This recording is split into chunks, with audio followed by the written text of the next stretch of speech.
it's been a little bit more than have made a splash move and decided to sign wide receiver Odell Beckham Jr. But I decided to make this video ahead of the draft. I'm going to talk about the I'm going to talk about the signing, and then what we are going to be looking forward to the draft, which is right. It's tomorrow. It's tomorrow. By the time I'm recording this, the draft is tomorrow. So if you enjoy, subscribe, click the like button, helps out the channel. And yeah, I'm gonna try and have more on the way. I've been very busy with stuff, so it's been harder to get videos out in recently in the past few years, kind of. I mean, in the past year, I can say. A few reasons. The first reason, of course, is we've actually outbidded a team. We've outbidded the New York Jets. Odell Beckham was supposed to meet with the New York Jets before he signed that contract with us. He was on the plane, and we kind of hijacked the deal, I can say. We just came in with a deal that he cannot refuse. We gave a guy at the receiver position a deal they cannot refuse. That is unheard of. That is completely unheard of. Because when we get into a bidding war with teams, especially if it's an offensive player, we normally do not come on top. So that is extremely it's an extremely un-Raven-like move. And another thing that's very un-Raven-like, it's not only gonna be it's not only the fact that we've outbidded a team, but it's also the fact that we've added something called void years. I mean, it has to be like the first time ever, right? So, and on top of that, I'm gonna tell one detail here. So it's an $18 million a year, 13. It's 1.1 million base salary, 13 million signing bonus, 3 million in reachable incentives, which really could be reached if he stays healthy. But hey, so he's gonna have a cap number of 3.932 mil, and if he is not extended before the 2024 season, he will count as 11.68 mil of dead money on the 2024 cap. So what that means to me, that's, to me, like, that is kind of a 2-year deal. If you think about it, it's pretty much a 2-year deal. Because we have put ourselves into that position we have to re-sign him no matter what. Where, hey, we're committed to giving OBJ, to giving Lamar, OBJ, and their friends, having his friend be on this year. Because if we don't, then we're pretty screwed in cap. So, again, we really do not see the Ravens move like that. We really do not. And for OBJ, man, he's people are gonna have the question of how he's gonna respond to that ACL injury. How, like a lot of questions because he's been injury prone. But I'm going to tell you this: Odell Beckham, he's coming from an ACL injury where he took a year off to recover from. He didn't play at all last season. He had a full season on top of this off season. If you add on this off season, that's, I mean, he had the 2022 off season. That's like 8 months or something. The season is like September, October, November, December, January, 5 months. And then he's gonna have another approximately 8 months. The offseason is about 8 months. So he's had about 20 months to recover from this injury. And again, this surgery is a surgery that he got it right. He got that injury very, very right. Because his ACL was not fully healed before he tore it again. He tore the same he tore the same knee. And he kind of tore his ACL without having an ACL, if you think about it. So again, he got it right. We're getting a fully healthy OBJ this time. No little issues, nothing lingering, nothing that might really hold him back. So what's this going to mean for Lamar? Because this signing is meant for Lamar. This is one of the rare times where the Ravens have shown that they believe in Lamar. Because before this year, we haven't done any of this. I'm talking specifically about the wide receiver position. Has this ever been done? Or just adding void years in general? Has it been done? And Lamar being here, Lamar requesting a trade as pretty much a negotiation tactic. It pressured the Ravens to do something about it. And this is what I like. And there was that rumor by Matthew Lombardi saying that Lamar, before they go back on the table, they bring him OBJ and DeAndre Hopkins. Well, the Ravens can't say that they can't bring both. They can. They can. It's not going to be easy to bring in DeAndre Hopkins with his cap hit and the money.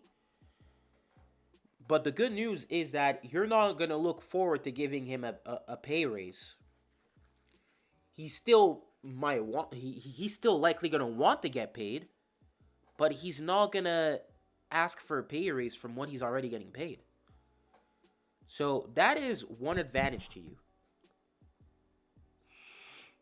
And also, there's a possibility that he might get released. That is an even better scenario. That's an even better scenario for the Ravens. Because you won't have to trade for him and then rework the contract. You can just have your own contract with him. A good 3-year deal that's not going to be too scary, just too bad for the cap. So, yeah. But again, to me, it really raised the odds of Lamar remaining a Baltimore Raven for this year at least. At least this year. This year at least, and maybe beyond. If if we get the money right, because with Lamar, it's all about the money. It is all about the money. It is not about, oh, I hate the Ravens, get me out of there. It was all about the money. So that is, again, it was a very good tactic to push the Ravens to do something very uncharacteristic, because the Ravens might have not even been ready to make that kind of commitment. They might have just rolled with Nelson Agholor and then have a rookie wide receiver save the room, like they've done a lot of times in the past. So it's very special how we see how the Ravens, just because of Lamar, they move differently. And again, the Ravens, man, if the front office could just get out of its way, we could really be a special team moving forward. We could really be that special team moving forward. So the last thing I'm going to talk about here is moving forward, all right, with the wide receiver core. So our wide receiver room is now with Odell Beckham, new addition, Rashad Bateman, Devin Duvernay, Nelson Agholor, James Prochet, Tylan Wallace, Mike Thomas, Shamar Bridges, and Andy Isabella. I don't think I forgot anybody else. Yeah, this is our room. DeAndre Hopkins is still an option. There's a lot of things heating up. There's a lot of stuff that have been heating up with DeAndre Hopkins, like Adam Pac-Man Jones coming in and then saying, "Hey, it's a big possibility." He's friends with D-Hop. I honestly, I think the draft, there's gonna be something brewing, something really cooking with the Ravens.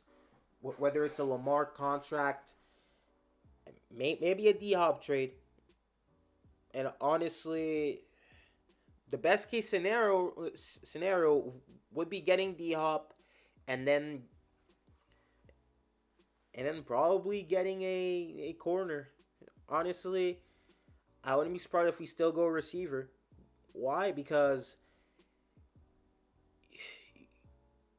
you would want to build a super team. You just stack up. Stack the fuck up.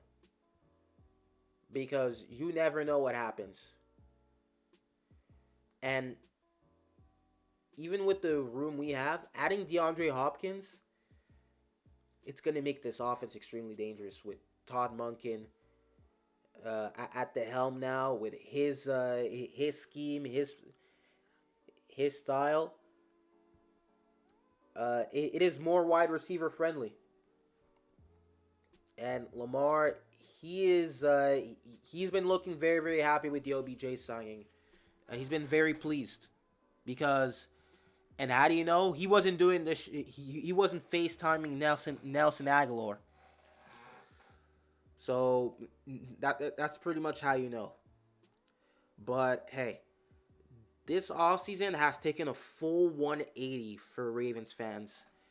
It went from miserable to something to look forward to. Something to look forward to in the next few months. If everything goes well, hopefully the draft, that goes well as well. We have 5 picks. So for the wide receiver room, if D-Hop is not a Baltimore Raven, I'm expecting us to take a wide receiver. Because, stack up. We could have a really, really nice room with either D-Hop and a rookie wide receiver. But yeah, we're pretty much close to a complete team. We're close to a complete team. Because again, at cornerback, mm, at cornerback, it's not a need that it's not something that we need to add in the first round. It's a very, very deep cornerback class. So we could have one in the third round. That's really good. So we don't have a need besides wide receiver where it's take this or die. We can pretty much, like, honestly, if we trade for D Hop, I don't care who the Ravens select in the draft anymore. Select anybody. Literally go and select a long snapper in the first round. I would not care. I would not care. I would not care. Go ahead and select defense how you want. Don't care either. Because we have a complete team. We have a complete team. So again, like I said before, 2 weeks ago, it was a very, very good day. It was a very good day. The draft, there could be something big. I'm expecting something big. Last night you had Lamar. You had Lamar with giving hints, maybe. I mean, he knows what he's doing. He knows what he's doing. It's not by accident. He knows what he's doing. Odell, he's going in Drake lyrics. And then you had the Ravens retweet it. So they're flirting with each other there. Dude. I mean, it doesn't happen without actually having something happen. And some scenarios at the draft, I could see a Patrick Queen trade. I could genuinely see that either for some picks or him packaged in a DeAndre Hopkins deal. That is basically it. But I would prefer him not to be traded. But yeah, man. I hope you guys enjoyed. Comment down below your thoughts. Tell me, guys, what you think and what you're looking forward in the draft. I'm feeling optimistic. I'm feeling optimistic. The mood has changed, honestly, where the front office went from nearly fumbling Lamar to probably not. Probably not. It's probably going to be our quarterback next season at least. So see you guys in the next one. Hope you guys enjoyed.